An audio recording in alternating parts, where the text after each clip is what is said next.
Republic of India, respected ministers, dignitaries, ladies and gentlemen. On behalf of the Times of India Group and the Economic Times, it's my honor and privilege to extend to you all a very warm welcome to the Asian Business Leaders Conclave. Our special thanks to the esteemed chief guests, the Honorable Malaysian Prime Minister and the Honorable Indian Prime Minister, for extending their support towards making this conclave a grand success.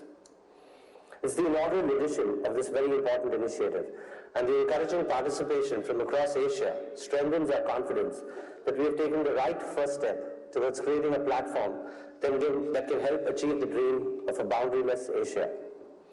At the outset, I believe that the timing for this conclave couldn't have been better. We are witnessing an important economic phenomenon of Asia emerging from the shadows of the West to develop and sustain itself as a significant economic entity, which the entire world and the globe is looking up to. The unification and cooperation which we have seen in the last decade in an otherwise highly volatile trade and business environment makes Asia as the next cornerstone of trade in the world. From the Middle East to the Indian subcontinent, to Southeast Asia and the People's Republic of China, economic cooperation and trade amongst Asian nations is arguably at its highest levels in history. And it is the multilateral cooperation amongst the nations that has paved the way for business leaders to navigate any political and social-cultural differences to build Asia as one of the most sought-after business destinations. With the region slowly cementing its positions as one of the most lucrative destinations to set up new businesses and establishing itself as the gateway to major economies of the region, there is a renewed business interest from across the world to make their presence felt here. When we looked at countries beyond India to host the inaugural edition of the Asian Business Leaders Conclave, Malaysia came out as the preferred destination because it is at the cusp of one of the most radical transformations in its history. The changes are evident in political, public, and more importantly on the business front, with Malaysia ramping up its efforts to achieve the Vision 2020.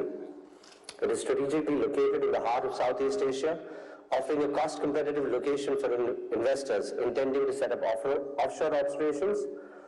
From manufacturing to distribution to technical expertise in the services sector, the country offers opportunities and capabilities across the value chain. Whether the investors want to utilize Malaysia as their target market or as a regional gateway, the country has been very successful in creating a conducive business environment for businesses to thrive. As an organization that comes from India, I can truly vouch for the optimistic state of affairs in our nation and the tremendous efforts taken by the present leadership to energize the economy. We see great strides undertaken to boost the ease of doing business as well as encouraging Indian businesses to look beyond. Additionally, the Malaysia-India connection is something a few can afford to ignore. India's Look East policy, coupled with transformation happening in Malaysia, certainly opens up avenues to further energize and elevate the already strong trade partnership between our two nations. The recent interactions between the two great leaders present here today cement the intention of coming together to make a strong impact on the region. The conclave, in its first edition, aims at bringing together business leaders from across Asia to deliberate and discuss key agendas and challenges faced in navigating the business boundary across the regions.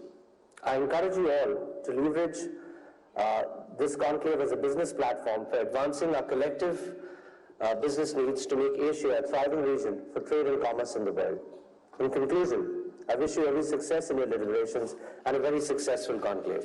Before I step down, I would once again like to thank our esteemed chief guests for taking time out for their extremely busy schedules and providing us with the encouragement for this very important initiative. Thank you. Thank you, Mr. Deepak Lamba, for setting the tone and note for today's conclave. On that note, ladies and gentlemen, please help me welcome to invite our chief guest all the way from India, the Honorable Prime Minister of India, Sri Narendra Modi ji, to kindly deliver this special address.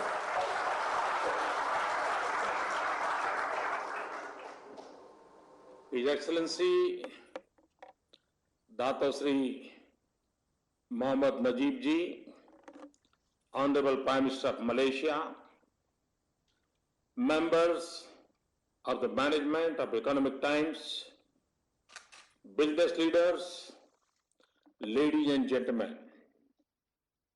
It is a great pleasure to jointly inaugurate the Economic Times Asian Business Leaders Conclave 2016 with